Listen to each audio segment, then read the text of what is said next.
The lake had always been my quiet place. Its surface so still it looked like glass, its edges lined with willows that whispered whenever the wind passed through. But that morning, the peace I had clung to for months shattered in an instant. I had been standing by the kitchen window, half lost in the usual fog of my thoughts, when I saw Clara, my daughter-in-law, tearing down the narrow dirt road that led straight to the water. Her silver car skidded to a stop, gravel flying like sparks. My first thought was confusion. Why was she here so early? But as soon as she stepped out, I felt a cold unease crawl up my spine. Her movements were frantic, desperate. She stumbled as she opened the trunk, her hair loose, her clothes wrinkled and stained with something I couldn't identify. Then I saw it. The black suitcase. The same one I'd given her and my son Ethan as a wedding gift. It was supposed to hold their dreams, their shared adventures, not secrets heavy enough to drown. I remember calling out her name, my voice breaking through the morning quiet, but she didn't turn. Maybe she didn't hear me, or maybe she pretended not to. Either way, I stood frozen on the porch, my heart thundering in my chest as she dragged that suitcase through the dirt. It looked heavy, too heavy. She paused at the leg's edge, her shoulders shaking as though she was fighting back tears. For one haunting second, I thought she might collapse. But then, with a sudden, wild strength, she swung the suitcase forward and threw it into the water. The sound it made, the splash, echoed across the trees, sharp and final, like a gunshot in the silence. The ripples spread out slowly, swallowing the reflection of her trembling figure. Clara stood there, watching it sink, her chest rising and falling fast, until only bubbles remained on the surface.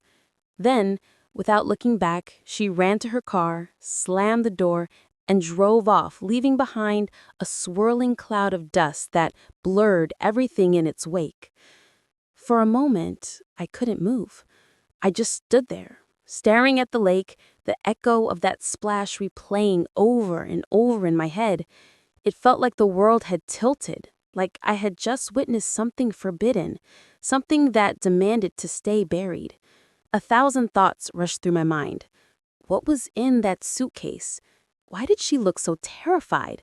And why, after everything, did it feel like I had just watched a part of my son disappear again? My knees felt weak. I tried to convince myself I had misunderstood, that maybe it was just old clothes, papers, something meaningless. But deep down, I knew. There was something alive about her panic, something human and raw that didn't belong to anything ordinary. I should have called the police, or maybe anyone else, but instead I ran. My feet hit the soft ground, my heart pounding louder than the wind in the trees. The grass was slick with morning dew, and I nearly slipped twice before I reached the muddy bank. The water was calm again, pretending nothing had happened. Only a faint shimmer of movement marked where the suitcase had gone under. I scanned the surface, searching for it, and then I saw it. Half floating, caught between sinking and staying afloat, like the lake itself couldn't decide whether to keep it or spit it out. I kicked off my shoes and waded in, the cold biting into my legs immediately. The mud sucked at my feet, heavy and relentless, as if the lake wanted to keep me away. But I didn't stop. I reached for the handle, the leather slick beneath my fingers, and began to pull. The suitcase resisted, its weight dragging against the water, and for a second, I almost let go. But something, an instinct I couldn't name, kept me holding on. The sound of water slapping against the shore mixed with my ragged breathing. My arms trembled, my knees ached, but I pulled harder, inch by inch, until the suitcase thudded onto the sand with a dull, lifeless sound. My breath came out in gasps, my chest burning, and I stood there, drenched and shaking, staring at it. I didn't want to open it. Every fiber in my body screamed to turn back, to pretend I hadn't seen any of it. But curiosity is a cruel thing. It claws at you until you give in. I bent down, water dripping from my hair into my eyes, and pressed my ear against the surface. That's when I heard it, a faint, muffled sound from inside. Not loud, not clear, just a soft thump, irregular and weak, like something or someone trying to breathe. The air left my lungs in one violent exhale. I stumbled backwards, shaking my head, refusing to believe it. "No," I whispered, my voice barely holding together. "No, please God, no." My fingers trembled as I reached for the zipper, which was jammed and slippery. It took everything in me to keep pulling. The noise came again, softer this time, almost like a whimper. My throat tightened, my vision blurred. I pulled harder, the metal teeth groaning under the strain, until the zipper finally gave way with a snap that felt like the world itself tearing open. I froze. My breath hitched. For a long, terrible second, I couldn't bring myself to lift the lid. My mind spun with images I didn't want, of death, of loss, of the son I had buried 6 months ago. But something told me the truth was worse if I walked away. So I took a deep breath, closed my eyes, and opened it. And that's when I saw it, what was inside the suitcase. The scream that rose in my throat never made it out. My body went cold, my heart stopped, and I swear, for that moment, time itself refused to move. I don't know how long I stood there, staring into that suitcase. Seconds? Minutes? Time felt like it had dissolved into something thick and airless. Inside, beneath a soaked blanket, was something I wasn't prepared to see. A tiny arm, pale and trembling, clutching at the wet fabric as though the world itself was slipping away. A baby. A living, breathing baby. My mind refused to understand it at first. I blinked, blinked again, waiting for the image to rearrange itself into something that made sense. But it didn't. The child, no more than a few months old, was there, half submerged in dirty water, its lips bluish, its cries barely more than gasps. I felt the blood drain from my face. My body moved before my thoughts could catch up. I reached in, scooping the baby into my arms, my hands trembling so violently I almost dropped them. The infant's skin was cold as stone. I pressed it against my chest, wrapping it in my shawl, whispering words that meant nothing but came from some deep maternal instinct. "It's okay. It's okay, baby. You're safe now." My voice cracked as tears spilled freely down my cheeks. My heart felt like it was tearing apart and stitching itself back together in the same breath. Who could do this? Why would Clara, sweet, polite Clara, throw a baby into the lake? My thoughts clashed, colliding in painful confusion. The child whimpered, its tiny fingers curling around the edge of my shawl. That small movement jolted me back to reality. I had to get it warm, had to save it. I ran back toward the house, slipping once in the mud, clutching the baby to my chest as if letting go meant losing everything. My mind was a storm of questions. Was this her baby? Someone else's? Where was my son in all this? The image of Clara's terrified face replayed in my head, the way she had flung that suitcase like she couldn't bear to touch it another second, the way she'd run. Inside the house, I wrapped the baby in towels, my hands shaking so much I could barely hold the kettle as I warmed water. My breath came in short bursts. The baby's cries were weak but steady now, each sound cutting straight through me. I cleaned the tiny face gently, brushing away the dirt and algae, and that's when I saw it. Beneath the grime, the faintest trace of a birthmark just below the left ear. My vision blurred again, this time not from tears, but from recognition. That same birthmark. My son had one exactly like it when he was born. I froze. My heart stopped for a beat that felt like forever. "No," I whispered.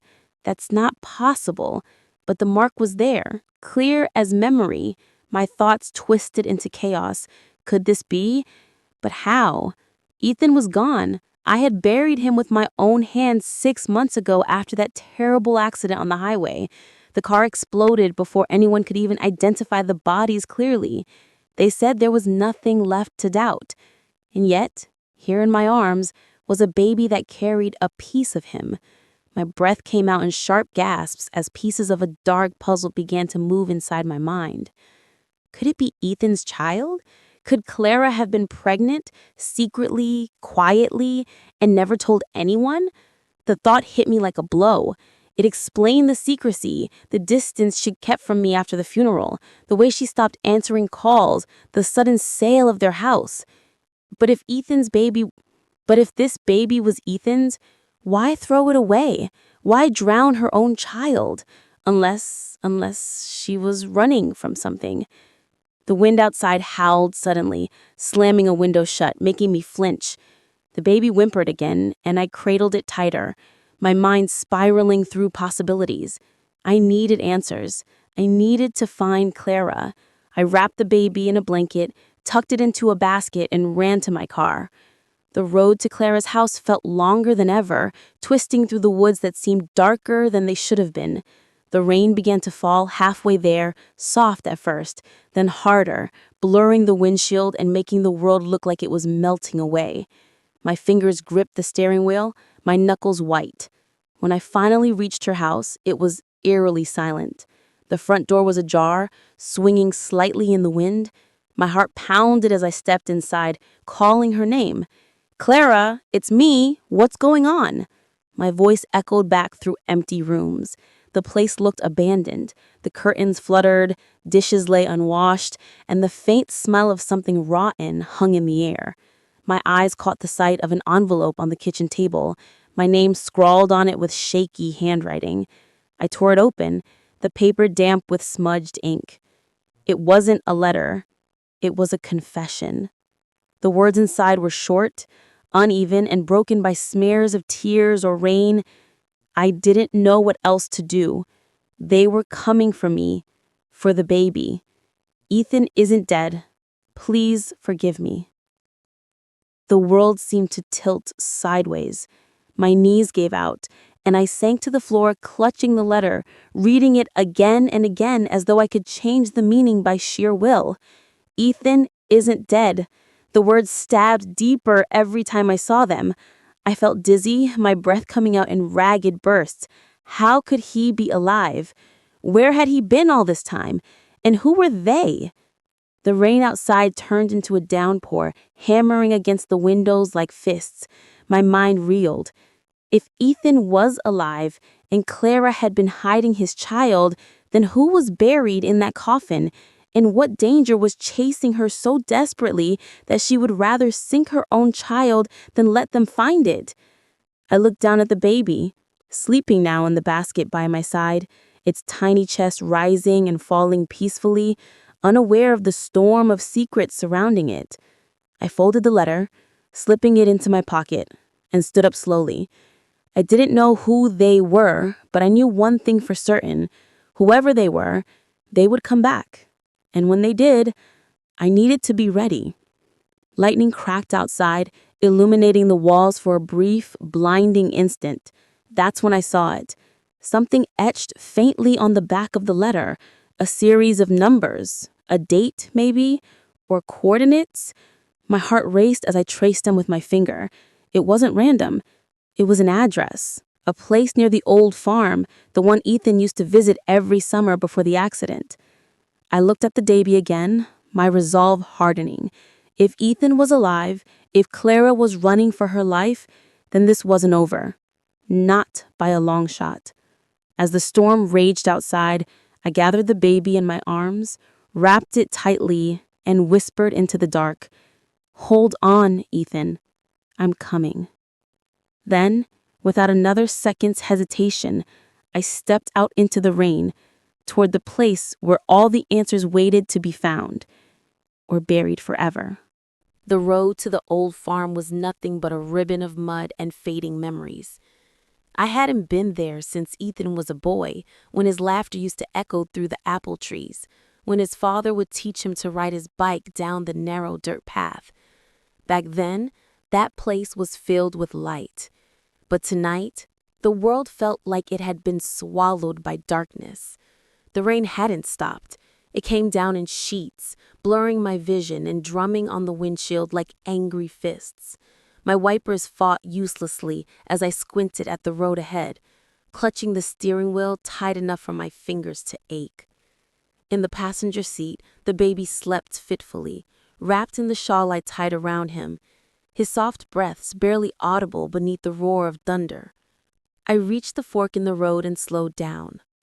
The address Clara had written was smudged but readable.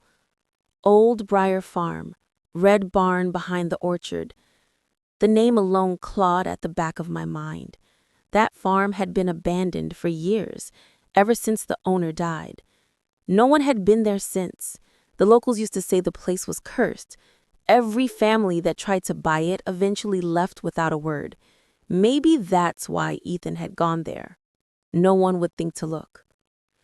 My car came to a halt near the old wooden fence, half collapsed and covered in ivy.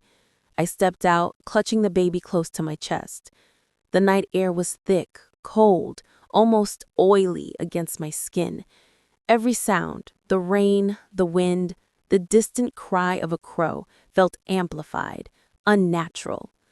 My shoes sank into the mud as I made my way toward the barn. The red paint had peeled off long ago, leaving behind streaks of gray and rust.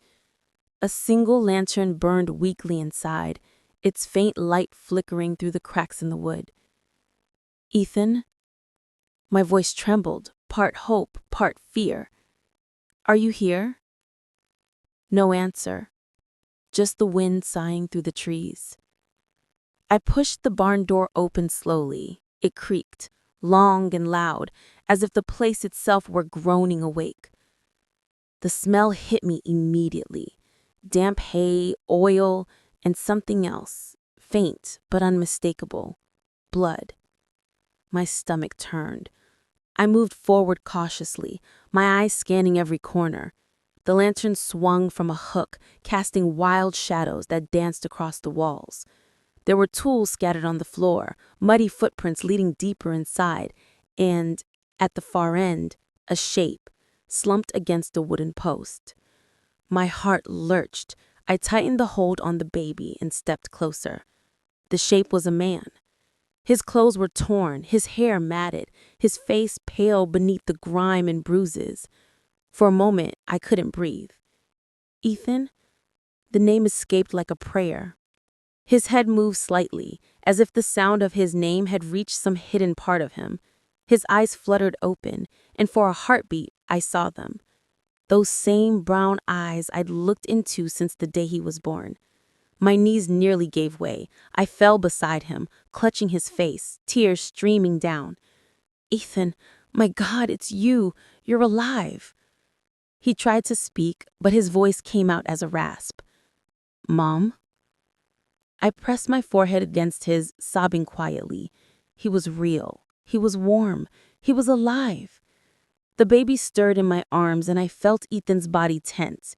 His eyes darted to the bundle in my hands, and something dark flickered across his face. You have him?" he whispered. "Yes," I said, my voice trembling. "I found him in the lake. Clara threw the suitcase. Ethan, what's going on? Why would she?" He gripped my wrist, weak but desperate. "You shouldn't have come here." The words cut through me like a blade. "What are you talking about? You're hurt. We need to get you to a hospital." He shook his head violently, coughing. No hospitals. They'll find us." "Who?" He looked around, eyes wide and frightened, as if the walls themselves were listening. "They took everything. They wanted the formula. I thought Clara got away. I told her to run.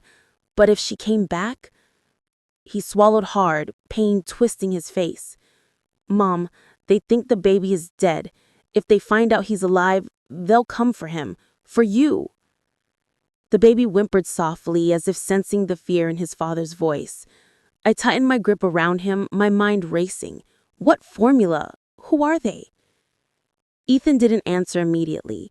His breathing grew shallow, his eyes fluttering as though he were drifting in and out of consciousness. I grabbed the lantern and lifted it closer, trying to make sense of his words. On the floor beside him was a small metal case, dented, half open, its contents scattered. Vials, syringes, documents with medical symbols and numbers. My blood ran cold. "Ethan," I whispered, staring at the papers. "What is this?" He turned his head toward me, his lips trembling. "Something we made, something that could cure or destroy. I didn't know they'd kill for it." Before I could ask more, the distant sound of engines shattered the silence. Headlights cut through the darkness, sweeping across the walls. My heart leapt into my throat. Ethan's eyes went wide with panic. "They're here," he said hoarsely. "Hide the baby. Please, Mom, just go." I hesitated, torn between reason and instinct. "I'm not leaving you." He gripped my hand one last time, his strength fading. "Take him to the cabin, by the lake, behind the cliffs. Clara knows the way. Tell her I kept my promise." The sound of car doors slamming echoed outside, men's voices, rough and commanding. I could see their flashlights cutting through the rain, growing closer. My breath came fast and shallow. There wasn't time to argue. I kissed Ethan's forehead, tears mixing with rain. "I'll come back for you, I swear." I grabbed the baby, clutching him to my chest, and slipped through the side door, just as the barn erupted in light and shouts. I ran through the mud, heart pounding so loud I could barely hear the storm anymore. Behind me, the sound of gunfire cracked through the air, sharp and final. I stumbled, nearly falling, but forced myself to keep running. The trees swallowed me, their branches clawing at my clothes. My lungs burned, my legs screamed for rest. But I couldn't stop. Not when Ethan's last words still echoed in my mind.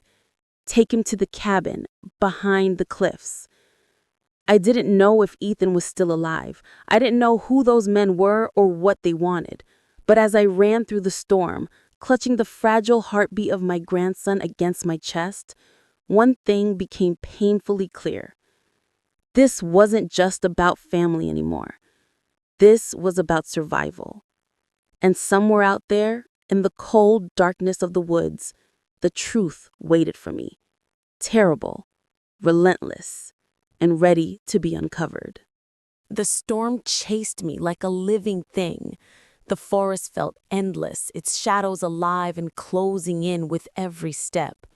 Branches whipped against my face, roots clawed at my ankles, but I kept running, my breath ragged and my arms trembling around the tiny life pressed against my chest. I didn't dare look back. Every crack of thunder felt like a gunshot, every flash of lightning like the sweep of a flashlight catching me mid-run. Ethan's words burned in my mind. "Take him to the cabin behind the cliffs."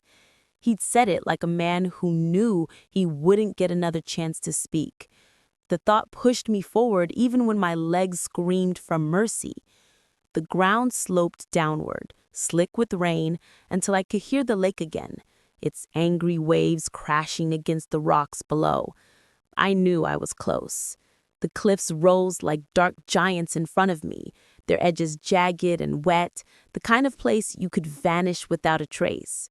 Somewhere near their base was the cabin Ethan had mentioned, the one Clara supposedly knew about. But I had no map, no light, and barely enough strength left to stand. I pulled my soaked shawl tighter around the baby and whispered to him, "Just a little longer, sweetheart. Just a little longer." A glimmer of something caught my eye through the rain. Faint, warm, flickering light. A window, the cabin. Relief flooded through me so suddenly I nearly cried. I stumbled the last few feet, half crawling up the muddy slope until I reached the porch. The door was locked, but the key was still in the frame above it, hidden beneath the ledge, just like Ethan would have done. My hands shook as I turned the key and pushed the door open. The cabin smelled of dust, wood smoke, and something faintly metallic. The fireplace was cold, but the lantern on the table was still burning. Someone had been here recently. I closed the door behind me, leaning against it as my heart thundered in my chest. I laid the baby down on the couch and checked his breathing, slow but steady. His skin was still cold, but no longer blue. "You're safe now," I whispered, brushing the wet strands of hair from my face. "I'll keep you safe." I grabbed an old blanket from the armchair and wrapped it around him, then lit the fireplace with trembling hands. As the flames caught, the cabin filled with a flickering orange glow, and I finally allowed myself to exhale. But the peace didn't last. My gaze fell on a pile of papers scattered across the table, maps, charts, and notebooks filled with Ethan's handwriting. My stomach twisted as I recognized his scrawl. He'd been here, recently. I sat down, flipping through the pages. There were chemical symbols, test results, strange diagrams of DNA structures, and words I didn't fully understand. Neurocell regeneration, infant trial, accelerated growth. My pulse quickened. "What did you do, Ethan?" I whispered. One page was torn and stained, but his note was still legible. "Formula works. Unstable in adults. Infant results promising. Must hide sample before they find out. Clara doesn't know everything." I froze. Infant results? My eyes darted toward the baby. Could he mean? Before I could think further, a noise outside made me jump. Tires crunching on gravel. My heart lurched. How had they found me so fast? I blew out the lantern, grabbed the baby, and crawled toward the corner near the fireplace. The headlights cut through the rain, casting pale streaks through the windows. A car door slammed, then another. Voices. Low, calm, professional. Not panicked like the men at the barn. These were different, colder, organized. I pressed my back against the wall, clutching the baby tight. The footsteps approached the porch. A man's voice, muffled but distinct, spoke through the door. "We know you're in there, Mrs. Whitlock. Please let's not make this harder than it needs to be." My blood froze. They knew my name. He continued, voice calm like a doctor explaining a diagnosis. "We just want the child. No one else needs to get hurt. Hand him over and we'll make sure you're safe." Safe. The word twisted in my gut. I'd heard that tone before. The voice of someone who'd already decided what safe meant for them, not for me. I looked down at the baby. His tiny fist gripped my sleeve, his eyes half open, unaware of the danger lurking just beyond the door. My whole body trembled. I had lost my son once. I would not lose his child too. The doorknob rattled. Then came a solid thud. They were trying to break in. I scanned the room desperately and spotted a narrow trapdoor behind the fireplace, half hidden beneath an old rug. I slid it aside and found a ladder leading down into darkness, the cellar. I climbed down, clutching the baby, just as the door above splintered open. Boots thudded against the wooden floor. Flashlights swept across the cabin. "Check upstairs. She's here somewhere," one man ordered. I pressed my back against the cold dirt wall, holding my breath as the baby whimpered softly. My heart stopped. I covered his mouth gently and whispered, "Shh, please, not now, please." Footsteps creaked directly above us. Dust rained down from the ceiling. "She's not here," another voice muttered, "but the papers are." A pause. Then, "Sir, you need to see this." Through the cracks in the floorboards, I saw a beam of light move over the table. One of the men picked up Ethan's notebook, the one about the formula. "So it's true. He completed it." The leader's voice came again, quieter this time. "Then find the baby. That's the key to all of this." My blood ran cold. They weren't after money. They weren't even after revenge. They wanted what Ethan had created, and whatever it was, that tiny child in my arms was at the center of it. When their voices finally faded and the sound of their car engines receded into the distance, I stayed in that cellar for what felt like hours. My legs were numb, my arms ached, and tears burned my eyes. I wanted to believe it was over, but deep down I knew this was just beginning. When I finally climbed out, dawn was breaking through the rain. The cabin looked like a ghost. Broken door, paper scattered, shadows lingering where men had stood. I set the baby on the table, his eyes fluttering open as pale sunlight touched his face. For the first time, I saw it. The resemblance, not just to Ethan, but to Clara too. And something else, something I couldn't explain, a quiet awareness, almost unnatural for an infant. I brushed a tear from my cheek. "What did they do to you, little one?" I whispered. Then from the floor beneath the table, I noticed something glinting, a small USB drive taped to the underside of the wood. I pulled it free and turned it over in my hand. Etched on it, in Ethan's handwriting, were two words: "For Mom." For a moment, I just stared at that tiny USB drive resting in my palm. It looked harmless, barely an inch long, cold metal glinting faintly in the dim light, yet it felt heavier than the world.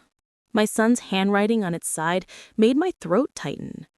For Mom. The last thing he'd left for me, hidden beneath a table in a cabin that shouldn't exist, in a life that no longer made sense. My hand shook as I clutched it to my chest. I didn't even have a computer, not here, but I knew there was an old laptop in the storage room near the back, something Ethan used to keep for research when he visited. I had to see what was on this drive. I had to know. I moved fast, afraid the men might return. The baby slept soundly, wrapped in the blanket near the fire. I kissed his forehead and whispered, "I'll be right here, I promise." Then I rummaged through the dusty shelves in the back room until I found it, the old black laptop, its surface covered in a thin film of dust. I plugged in the charger, praying it would still work. The screen flickered to life after a few tries, its faint blue glow casting eerie shadows across the walls. I inserted the USB drive. For a moment, nothing happened. Then, a folder appeared. Play Me. My heart pounded as I clicked it. The screen went black, then flickered to life. Ethan's face filled the frame. My breath caught in my throat. He looked tired, exhausted even, with dark circles under his eyes and a day's worth of stubble on his chin. His voice was hoarse when he spoke, but steady. "Mom, if you're watching this, it means things went wrong."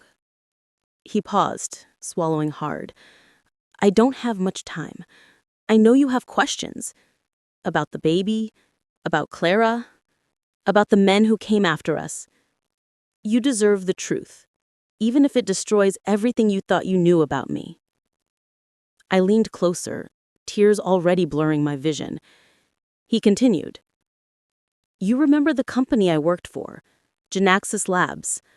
I told you we were working on neurological treatments for trauma and memory loss. That was true at first, but 6 months ago, everything changed. A private investor group took over the project. They pushed us into something else, something darker. They called it Project Dawn. The goal was to accelerate cellular regeneration, to heal the brain completely after injury, maybe even enhance it. But it wasn't healing they wanted. They wanted control." He ran his hand through his hair, his voice breaking. "They started testing on animals, then human embryos. I tried to stop it, Mom. I swear I did. But they had leverage. They threatened Clara, threatened our funding, said if I didn't cooperate, they'd find someone who would. I made a mistake. I used my own DNA for the final trial. I thought if I could monitor it myself, I could stop them if it went wrong. But the formula, it worked too well." I felt the air leave my lungs. The room spun. Ethan looked straight into the camera, his eyes red, full of guilt. "The baby? He isn't just my son, Mom. He's something else. A fusion of human DNA and the formula. He's evolving faster than normal. His brainwaves are off the charts. Clara didn't understand at first. She thought it was a miracle. But when she realized what they had done, what I'd done, she panicked. She tried to run. That's when they came after us. He took a shaky breath. They said the baby was property, their creation. When we refused to hand him over, they destroyed everything. The lab, our home, our lives. Clara was forced to deliver early. She hid the baby with me while pretending he died. She was supposed to dispose of the body to throw them off the trail, but she couldn't bring herself to do it. That's why she went to the lake, Mom. She wanted them to think he was gone. She was trying to protect him. My knees gave out, and I sank to the floor, clutching the edge of the table for support.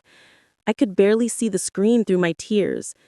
My son's voice kept going, softer now, almost a whisper. I know how this sounds. I know what you must think of me. But please believe me when I say I never wanted this. I was trying to save lives, and instead I created something I can't even understand.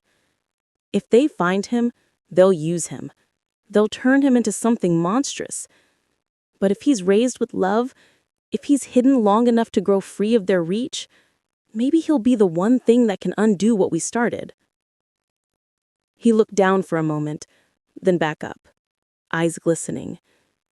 You have to run, Mom. Take him far from here. Change your name. Don't trust anyone, not the police, not Clara, not even the people who claim to be helping. They're all connected. You'll know when he's ready. You'll see it in his eyes. And when that time comes, you'll know what to do. The video cut off abruptly. The screen went black. For a moment, all I could hear was the sound of the fire crackling and the faint patter of rain outside. My body trembled. My heart ached so fiercely I thought it might break. My son was alive, then dead again in front of me. This time not from bullets, but from the unbearable truth of what he confessed. I turned to look at the baby. He was awake now, staring at me with wide, unblinking eyes. For a split second, I could have sworn he understood. He wasn't crying, wasn't fussing, just watching. His gaze calm and oddly intelligent for someone so young. I shivered. I whispered to him, my voice breaking, "What did your father make you into?" The laptop screen flickered once more, startling me. Another file appeared, one I hadn't noticed before. It was labeled simply Protocol Omega. My pulse raced. I hesitated, then clicked it open. The screen filled with lines of code, graphs, and data logs flashing by too fast to read. At the bottom of the window, a timer appeared. Sequence initiated. 23:59 remaining. My stomach dropped.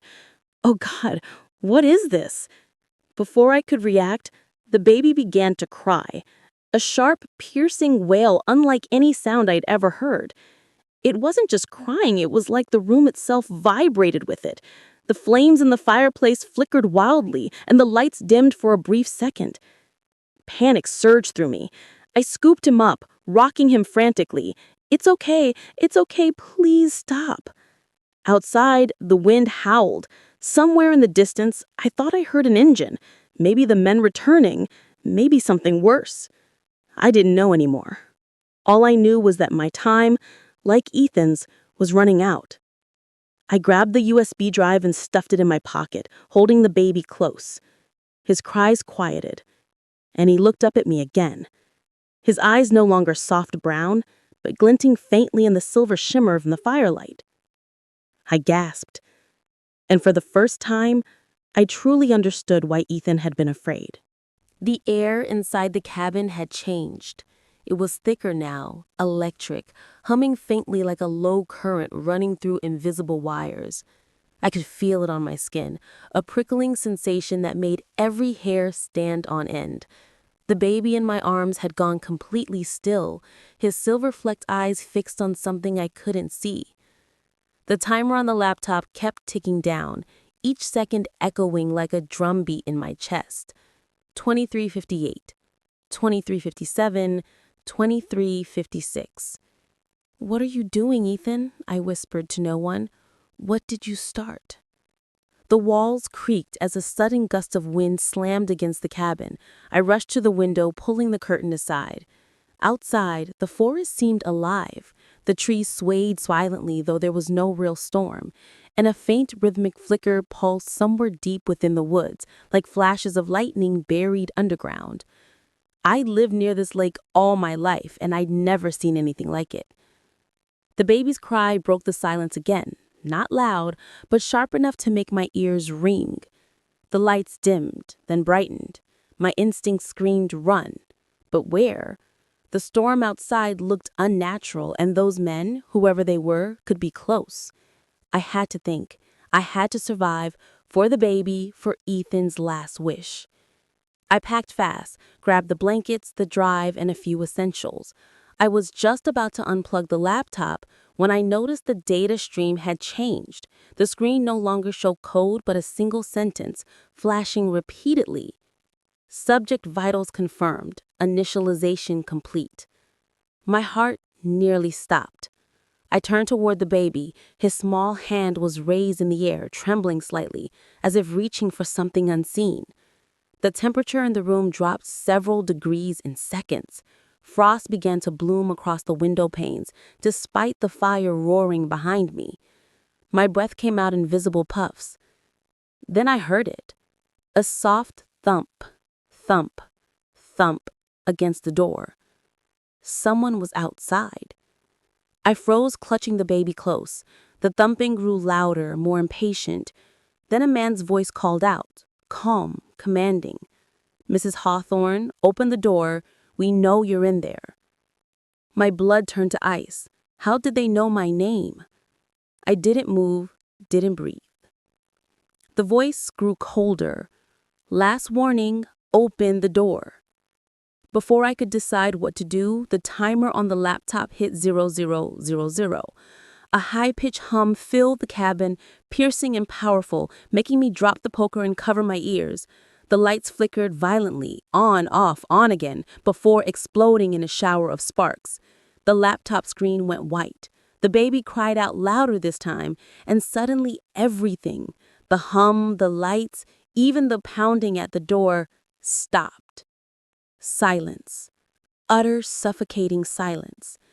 Then came a noise I can only describe as a pulse, a deep, resonant boom that seemed to come from the earth itself. The floorboards vibrated, the walls groaned. I stumbled backward as the door burst open with a deafening crash. 3 men stormed in, dressed in black tactical gear, faces obscured by masks. The one in front raised the gun, "Step away from the child." But before I could move, the air around us shimmered. A strange distortion rippled outward from the baby, like heat waves on asphalt bending the light around him. The men froze confused. One of them shouted something, but his voice warped, stretching unnaturally, like sound underwater. Then came chaos.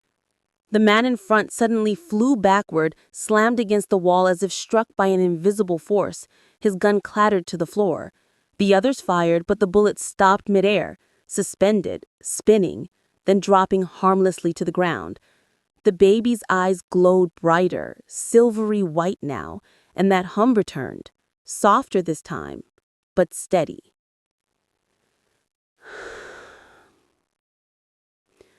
I was paralyzed. The room filled with a blinding light. The men screamed, short, cut-off sounds, and then nothing. When the light faded, they were gone, completely gone. No bodies, no blood, just a faint scorch mark on the floor where they had stood. The baby's breathing slowed. He blinked up at me, his eyes were turning to normal brown, and then he smiled, a soft, innocent smile that made my heart ache. I fell to my knees, shaking, tears streaming down my face.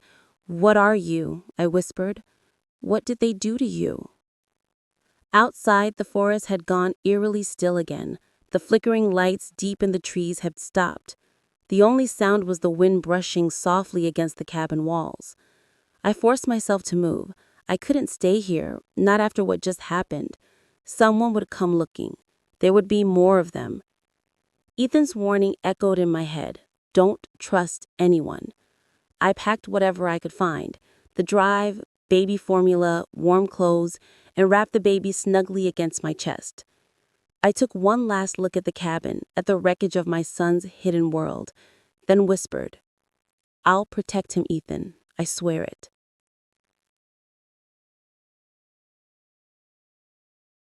As I stepped into the night, the moon broke through the clouds, casting a silver glow over the lake. The water was perfectly still now, almost unnaturally so. I could see my reflection, pale, haunted, staring back. But just beneath the surface, for the briefest second, something else moved. A shimmer of light like veins of silver rippling through the depths. I turned and walked into the darkness, clutching the child tighter, unaware that the entire forest had begun to hum again behind me, a deep rhythmic vibration pulsing in sync with the baby's heartbeat. And far away, on the security monitor in some unknown facility, red lights flashed as a technician muttered, "Subject Omega has been activated." The road out of the forest was slick with rain and lined with fog thick enough to swallow the headlights whole. I drove Ethan's old truck with trembling hands, the baby bundled in blankets beside me. Every sound felt amplified, the whisper of the wind through broken branches, the occasional snap of twigs behind us, as if the world itself was holding its breath. My heart hadn't stopped pounding since the cabin. The faces of those men, their sudden disappearance, the blinding light, it all looped in my head like a nightmare I couldn't wake from. I tried to focus on the road, but Ethan's words echoed over and over. Don't trust anyone. He had always been paranoid, always had secrets. But now I understood. He hadn't been hiding from the world, he'd been hiding the world from something. The baby stirred softly, eyes half open. For a second, I thought I saw that faint silver shimmer again, like a flicker beneath his skin. It was gone as fast as it came, but it made my stomach twist. What if the men were right?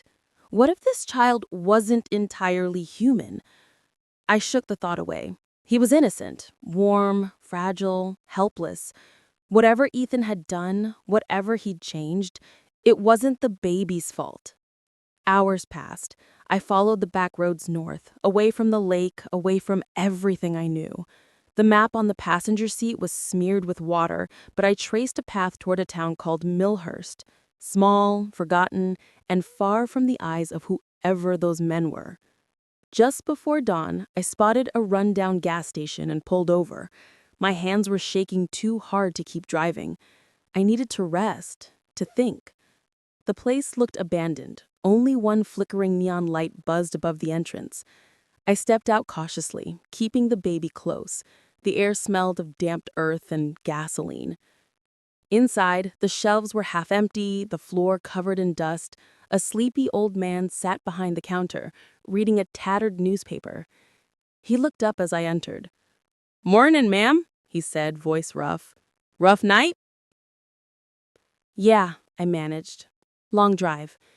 He nodded, barely interested. I grabbed bottled water, a few cans of food, and some baby supplies. When I reached the counter, he eyed the child. "Cute baby," he said with a small, approving grunt, and began scanning the items. "Haven't seen many folks out here since the highway closed. You from around?" "No," I said quickly. "Just passing through." He glanced at me again, this time longer, eyes narrowing slightly as if trying to place my face. I could feel sweat trickle down my spine.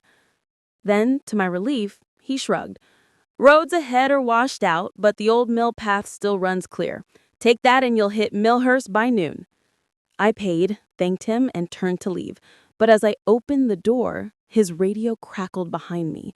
Static at first, then a voice cutting through, low and urgent.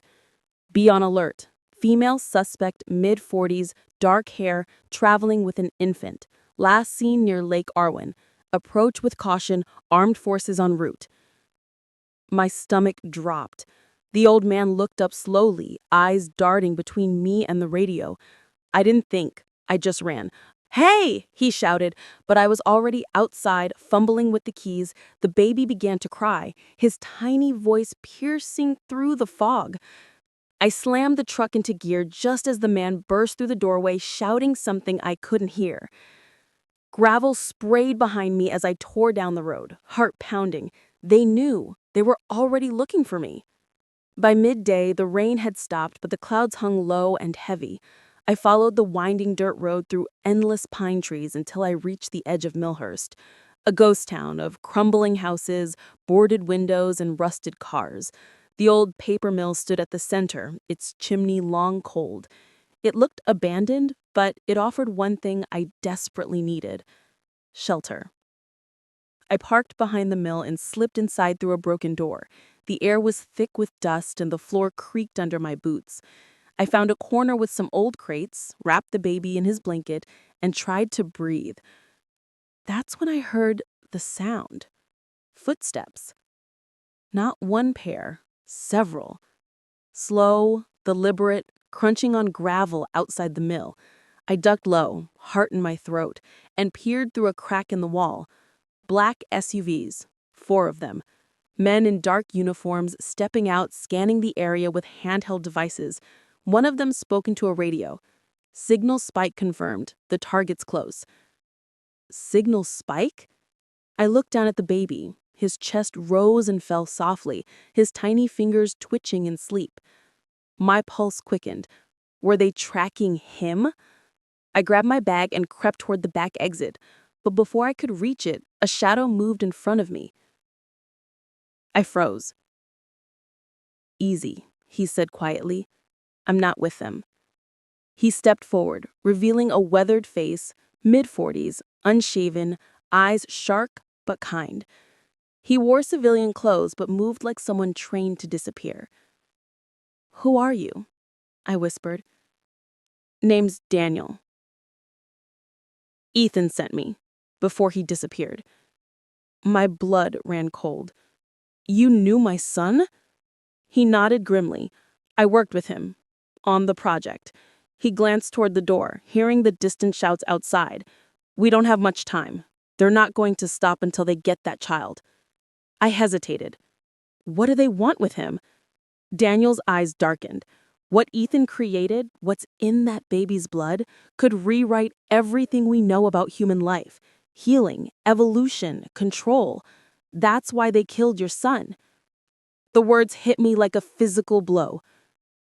They killed him? He nodded grimly. He found a way to replicate regeneration. Real, measurable regeneration. But the formula only stabilized when introduced into an unborn child's DNA. He looked down at the baby. "That child isn't just a miracle, Mrs. Hawthorne. He's the future. And to them, that makes him property." Outside, engines roared to life. The men were moving in. Daniel grabbed my arm. "We have to go, now." I slipped out the back, running through the maze of old machinery and rusted pipes. The air filled with the crackle of radios, boots pounding on gravel, and then a shot. A window shattered inches from my head. I ducked, clutching the baby. Daniel pulled me behind a wall. "Go," he shouted. "I'll cover you." "No," I cried. "You'll be killed." But he pushed me away, eyes fierce. "Ethan died to save that boy. Don't let it be for nothing." Tears blurred my vision as I turned and ran. The world erupted in chaos. More gunshots, shouts, the sharp smell of smoke. I sprinted through the back alley, the baby's weight heavy against my chest.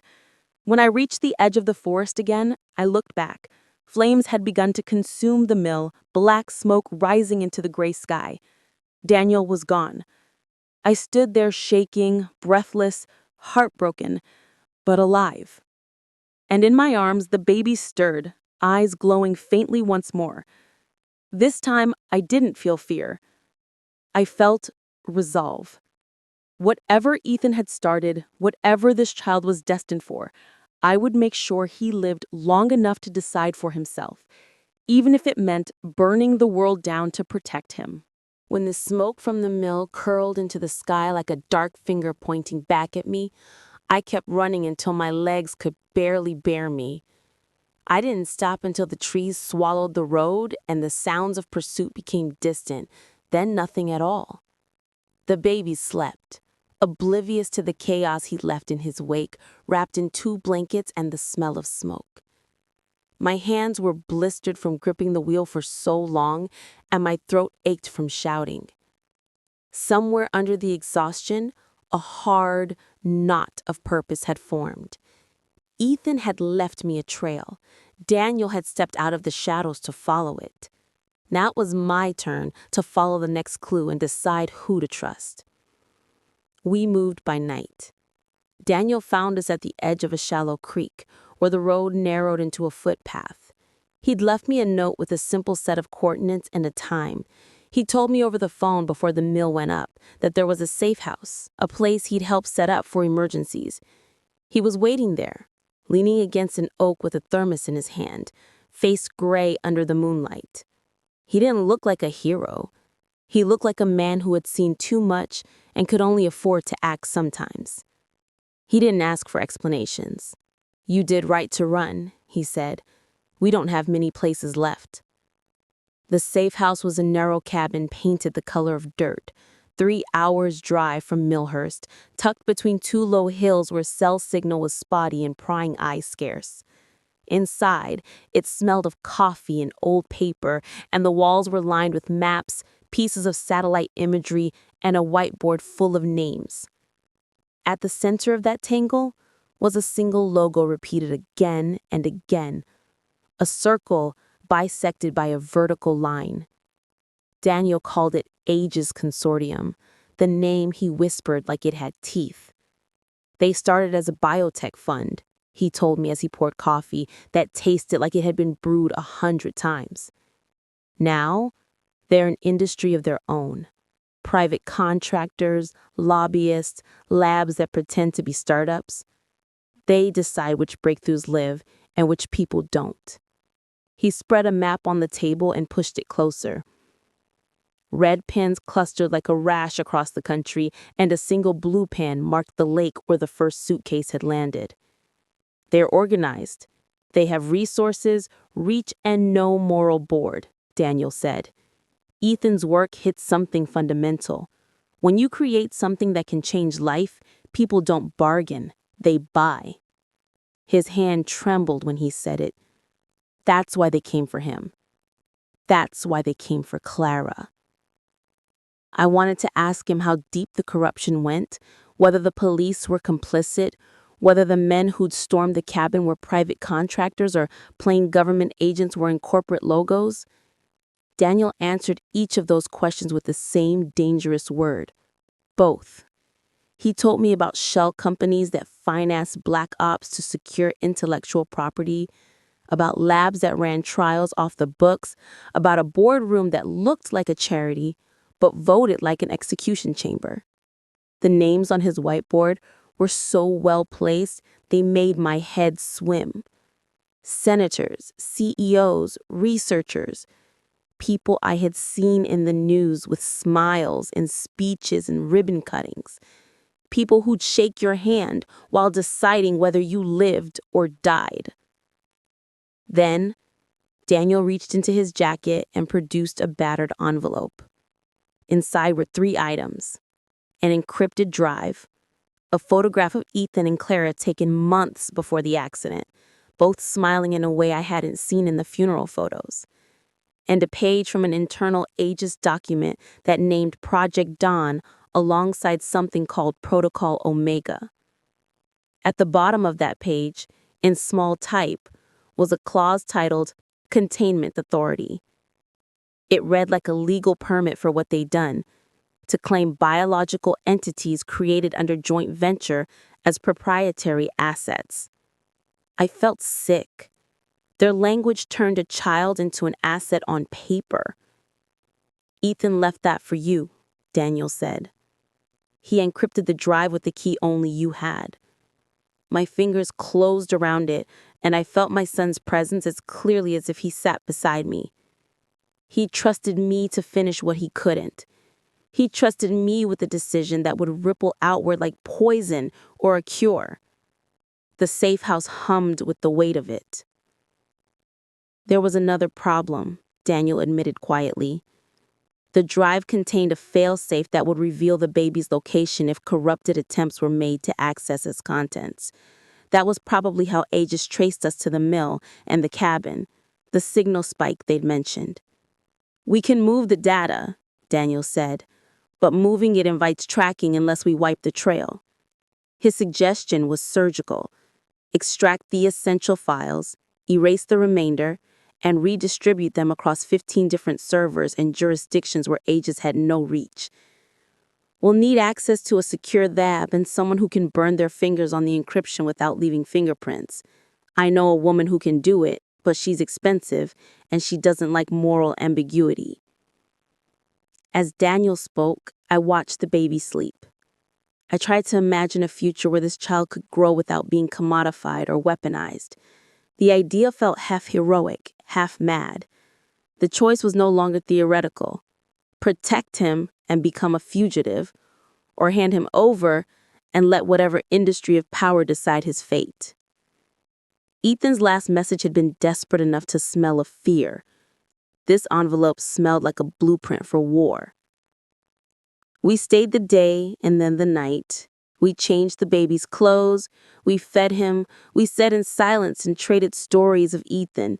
Small things like his ridiculous habit of talking to his plants and how he'd buried one of his prototypes in a jar in the backyard as a joke. The stories were a lifeline. They were also a reminder of what we were protecting, a human life threaded with genius and guilt. In the middle of the night, Daniel finally told me the name of the woman he'd mentioned. Rosa Marin, he said softly. She used to work for them, until she didn't. She's a ghost now, living off-grid. If anyone can strip the metadata, it's her. He hesitated, then added, but she's also ruthless.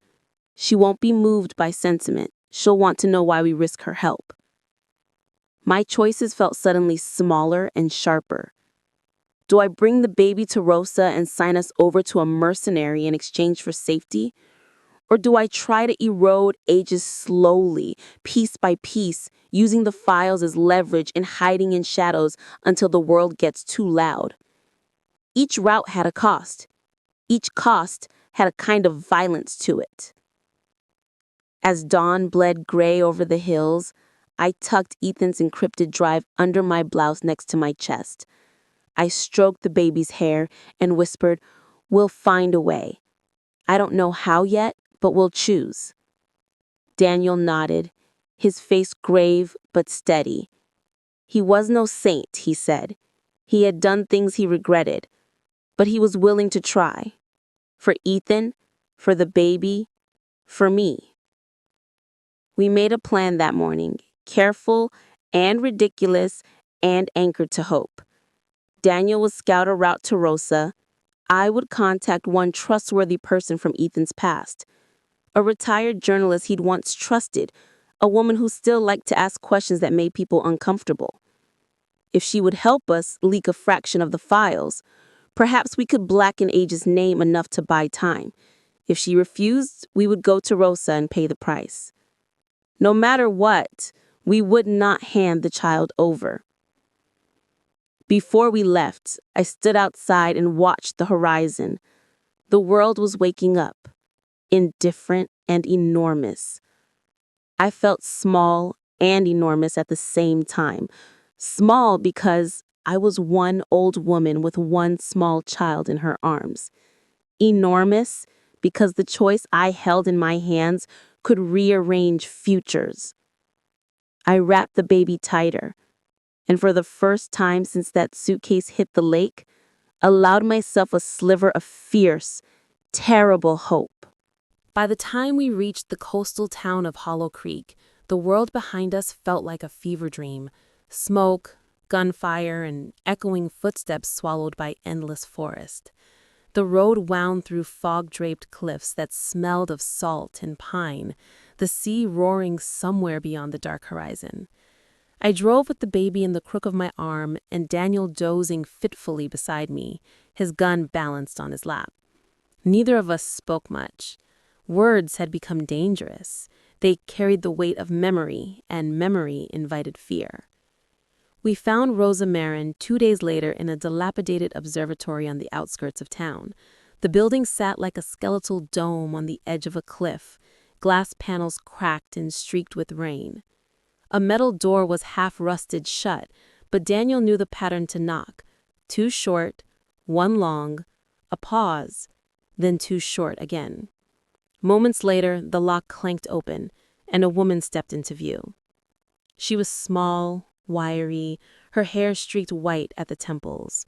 Her eyes were sharp, the kind that saw too much and forgot nothing. "You brought company," she said, voice smooth but edged. "And a baby.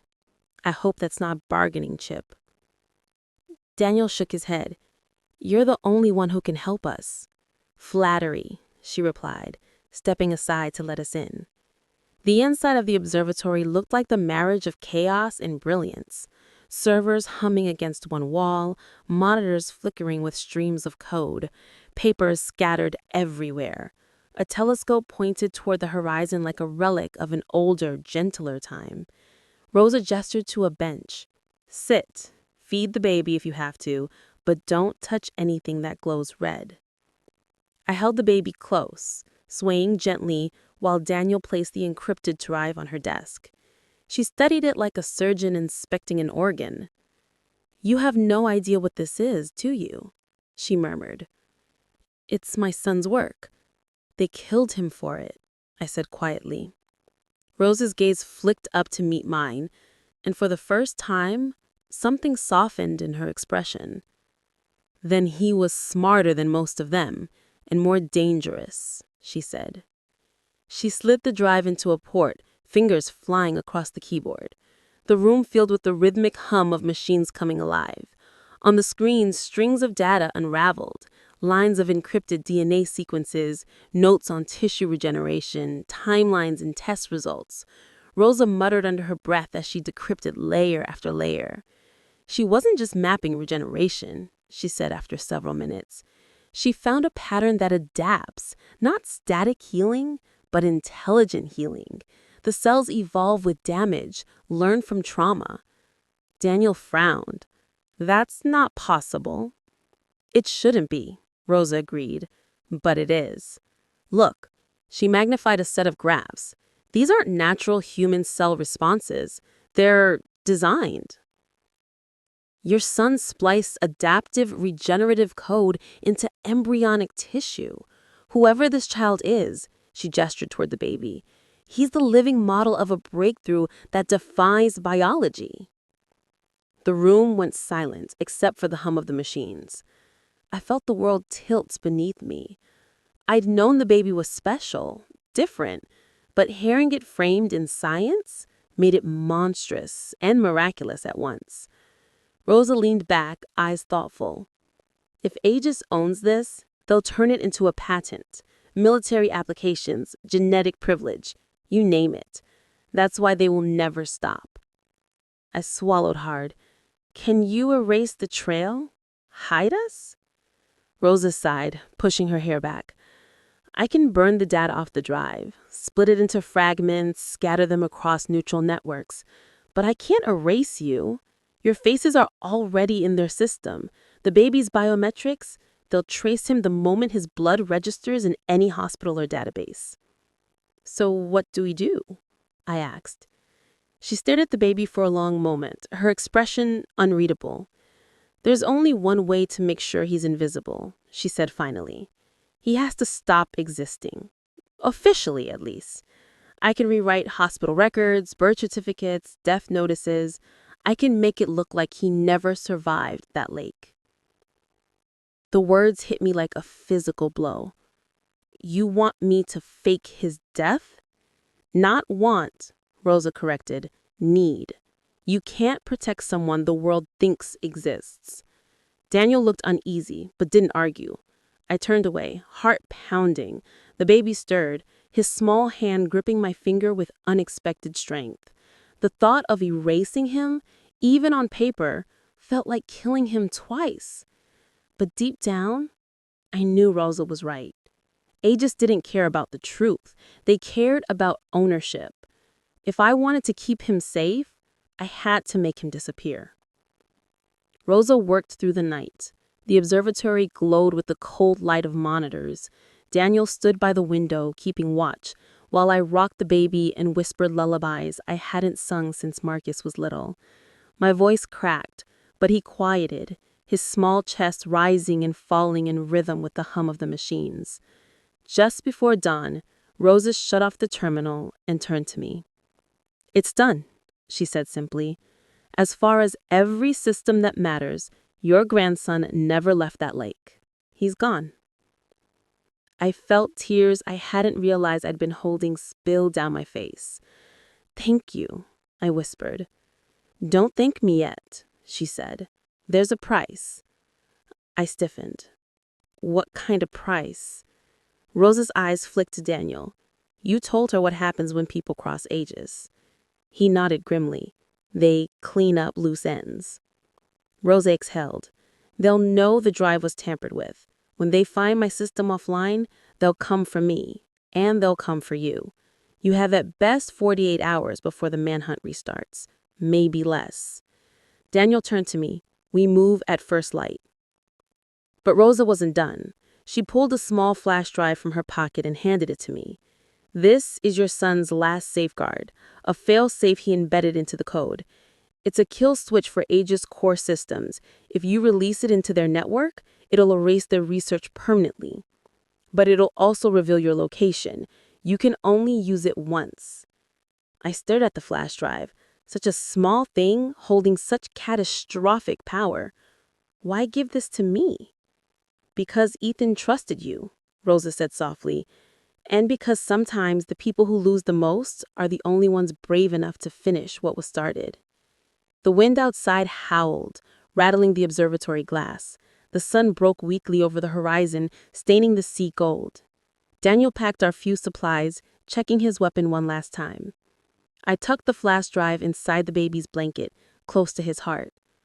As we left, Rosa stood by the door, arms folded.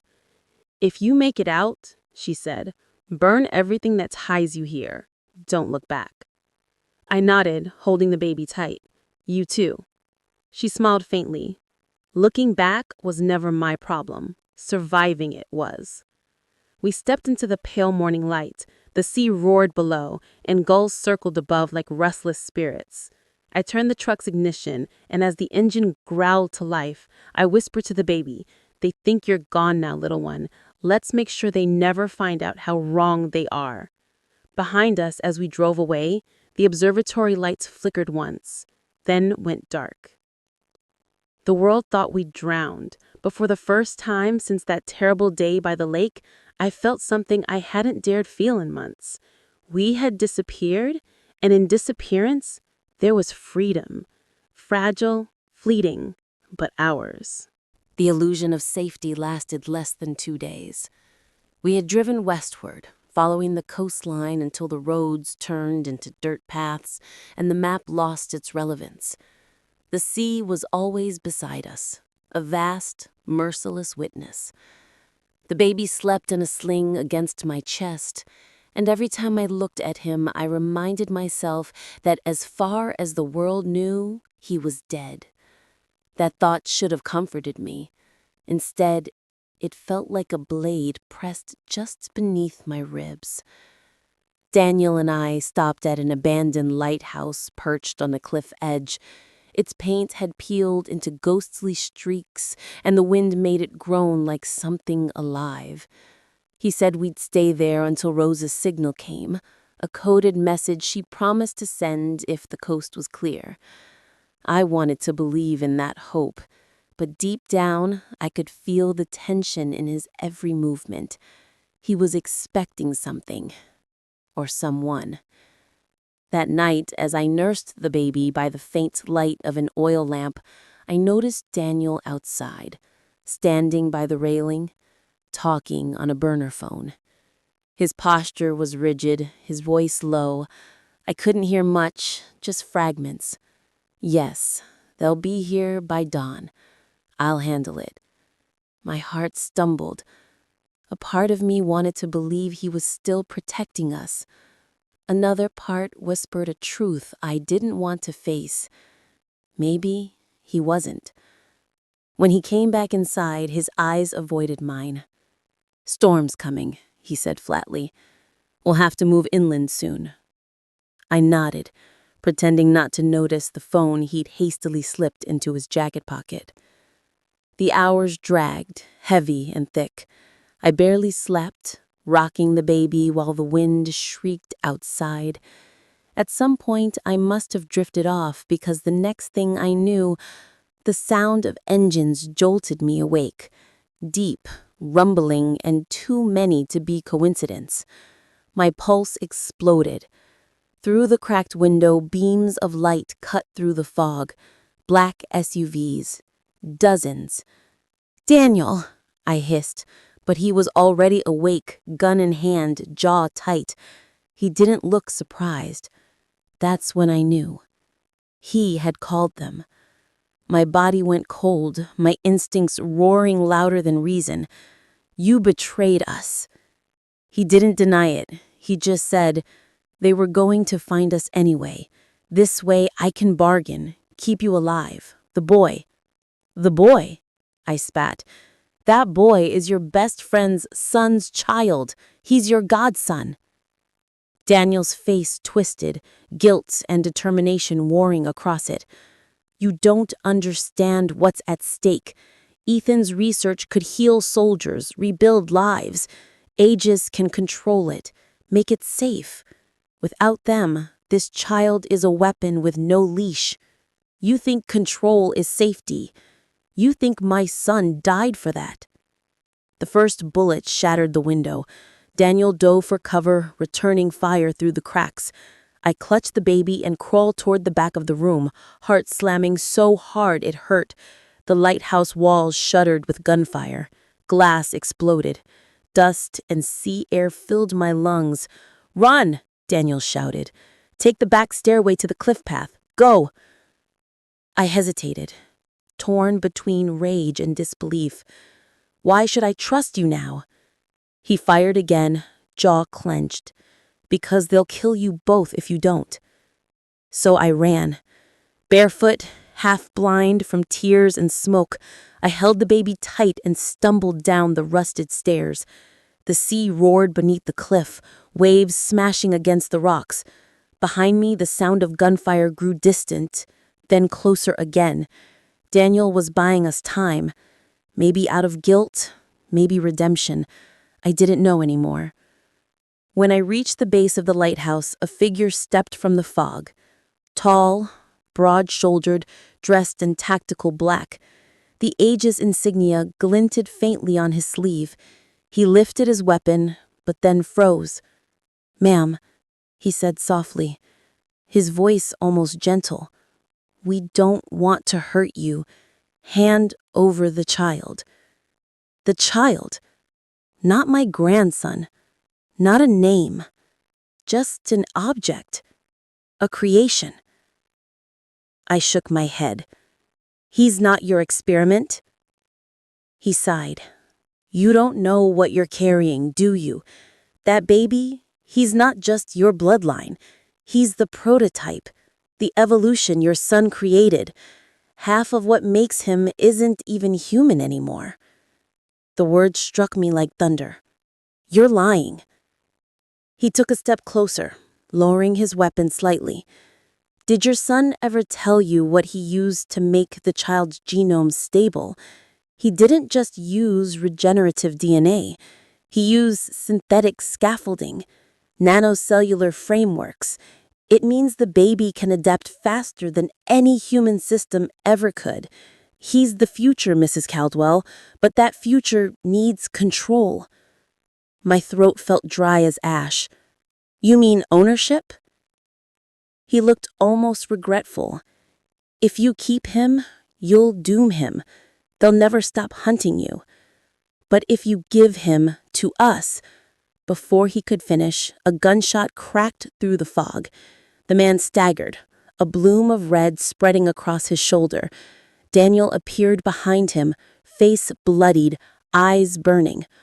"Go!" he roared. We ran. The path twists down toward the shore, slick with rain.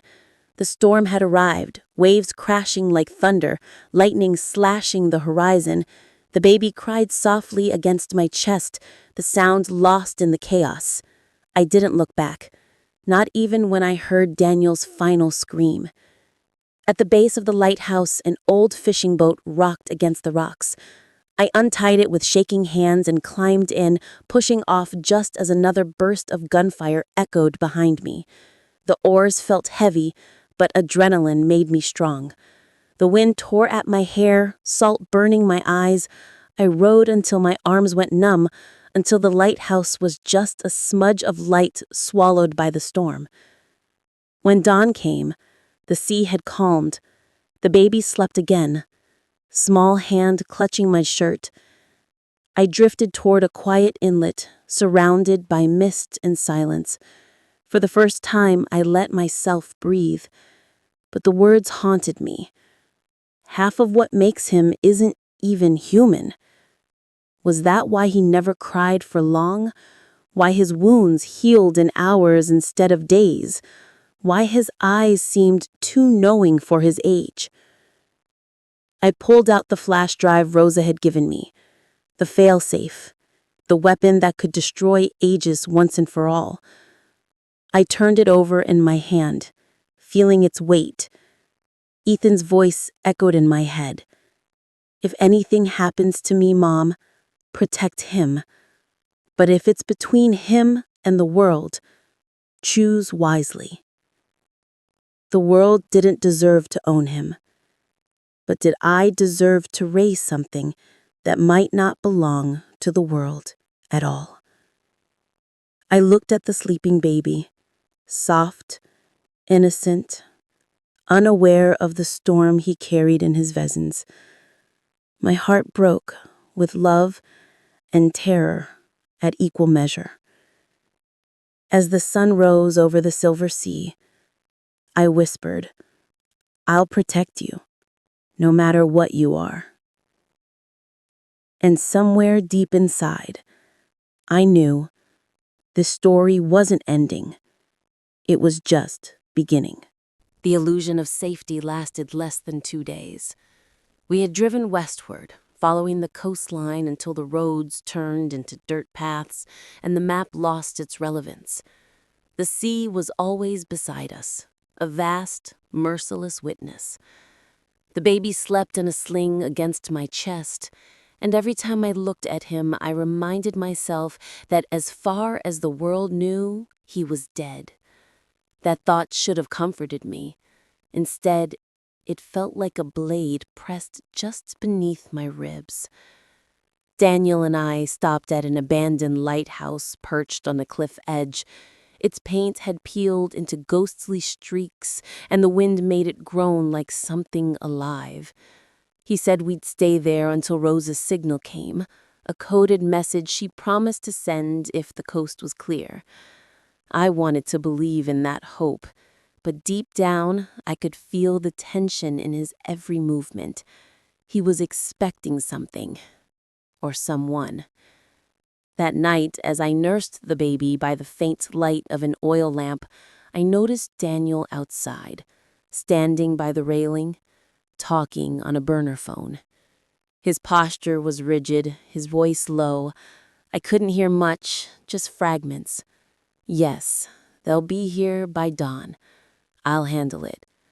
My heart stumbled.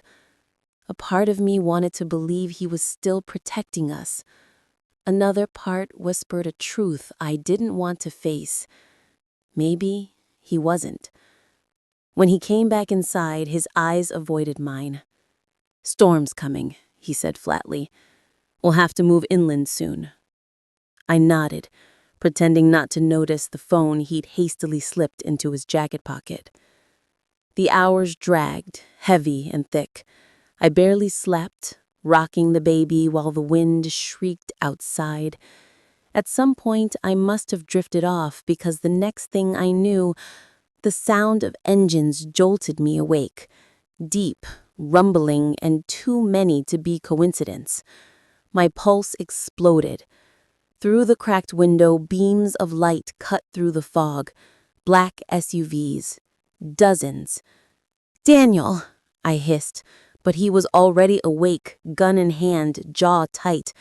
He didn't look surprised. That's when I knew. He had called them. My body went cold, my instincts roaring louder than reason. "You betrayed us." He didn't deny it. He just said, "They were going to find us anyway. This way I can bargain, keep you alive. The boy." "The boy?" I spat. "That boy is your best friend's son's child. He's your godson." Daniel's face twisted, guilt and determination warring across it. "You don't understand what's at stake. Ethan's research could heal soldiers, rebuild lives. Aegis can control it, make it safe. Without them, this child is a weapon with no leash. You think control is safety. You think my son died for that." The first bullet shattered the window. Daniel dove for cover, returning fire through the cracks. I clutched the baby and crawled toward the back of the room, heart slamming so hard it hurt. The lighthouse walls shuddered with gunfire. Glass exploded. Dust and sea air filled my lungs. "Run!" Daniel shouted. "Take the back stairway to the cliff path. Go!" I hesitated, torn between rage and disbelief. "Why should I trust you now?" He fired again, jaw clenched. "Because they'll kill you both if you don't." So I ran. Barefoot, half blind from tears and smoke, I held the baby tight and stumbled down the rusted stairs. The sea roared beneath the cliff, waves smashing against the rocks. Behind me, the sound of gunfire grew distant, then closer again. Daniel was buying us time. Maybe out of guilt, maybe redemption. I didn't know anymore. When I reached the base of the lighthouse, a figure stepped from the fog. Tall, broad-shouldered, dressed in tactical black. The Aegis insignia glinted faintly on his sleeve. He lifted his weapon, but then froze. "Ma'am," he said softly, his voice almost gentle. "We don't want to hurt you. Hand over the child." The child. Not my grandson. Not a name. Just an object. A creation. I shook my head. "He's not your experiment?" He sighed. "You don't know what you're carrying, do you? That baby, he's not just your bloodline. He's the prototype, the evolution your son created. Half of what makes him isn't even human anymore." The words struck me like thunder. "You're lying." He took a step closer, lowering his weapon slightly. "Did your son ever tell you what he used to make the child's genome stable? He didn't just use regenerative DNA. He used synthetic scaffolding, nanocellular frameworks. It means the baby can adapt faster than any human system ever could. He's the future, Mrs. Caldwell, but that future needs control." My throat felt dry as ash. "You mean ownership?" He looked almost regretful. "If you keep him, you'll doom him. They'll never stop hunting you. But if you give him to us—" Before he could finish, a gunshot cracked through the fog. The man staggered, a bloom of red spreading across his shoulder. Daniel appeared behind him, face bloodied, eyes burning. "Go!" he roared. We ran. The path twists down toward the shore, slick with rain. The storm had arrived, waves crashing like thunder, lightning slashing the horizon.